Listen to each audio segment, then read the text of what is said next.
What up, YouTube? It's your boy RDS, and let's go. Well, I'm gonna get into this Michael J. Fox interview he did several months ago. And if you're a big fan of Michael J. Fox, you know he's been battling Parkinson's for quite a while now.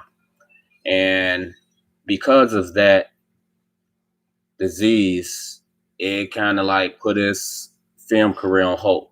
Even though he starred in shows and movies throughout having Parkinson's, but you can tell the difference in his acting, even though he's still one of the greats to me. But without further ado, let's get into it and check this out.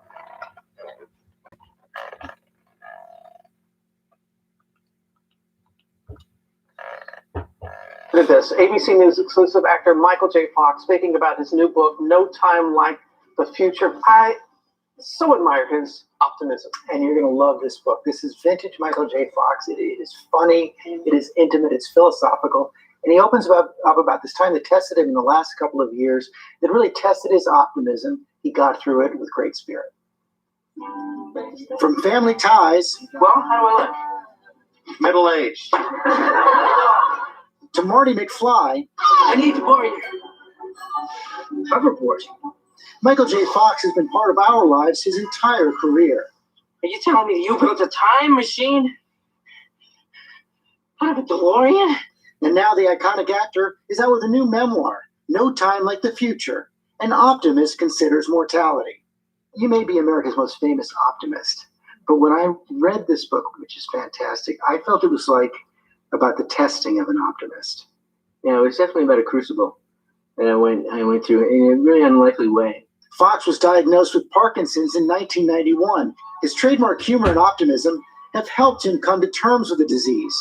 Everyone knows I have Parkinson's. I've had it for 20-something, 30 years. I don't know. I just suck out. More than half your life. More than half my life. But I was diagnosed at 29 and I'm now 59. And I reached kind of a peace with it, kind of a Daytona. Like, it takes up the space it takes, and it left me room to do other things and thrive and golf and have friendships and travel. But 2 years ago, another health crisis threatened to leave him paralyzed. A numbness in my legs and my limbs. It turned out I had a tumor on my spine. I remember when you first learned about the tumor and you had to make this decision whether or not to have the surgery. It wasn't really a choice, was it? They told me that I couldn't reverse any neurological damage that had been done, but I could perhaps stop it from progressing. But if failing that, it would progress to the point that I'd be paralyzed, that the surgery. And it's been great. It's been difficult.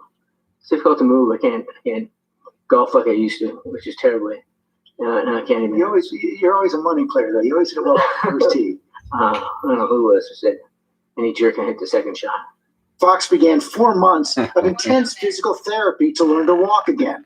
The worst scene behind him. Then he returned early from a family vacation to film a cameo in an upcoming Spike Lee film. What happened next led Fox to question everything. I spent the night by myself in the apartment. It was the first time since I had the surgery.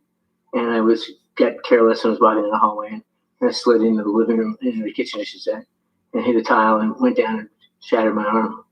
So I found myself underneath the phone waiting for the ambulance to come, lying on the floor with my broken arm. And of all things, that was the thing that really set me off. That's bottom.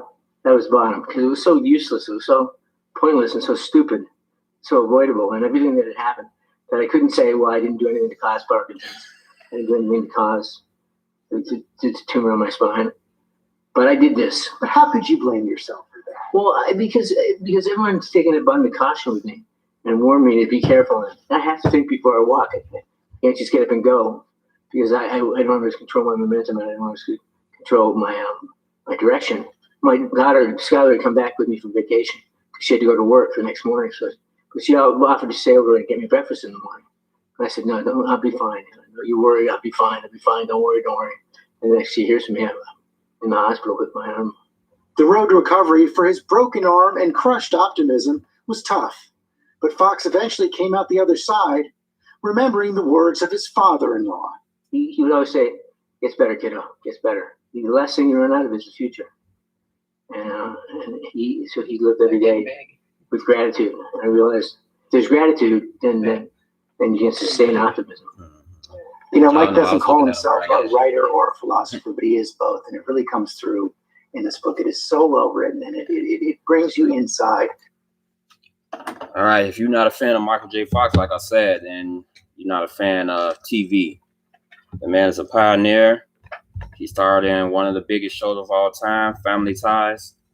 And he's battling a very, very scary disease, Parkinson's. But like this guy just said, his humor hasn't went away. Good morning. So hit me up in the comments. Let me know how you feel about Michael J. Fox. Until next time, peace, love, and deuces.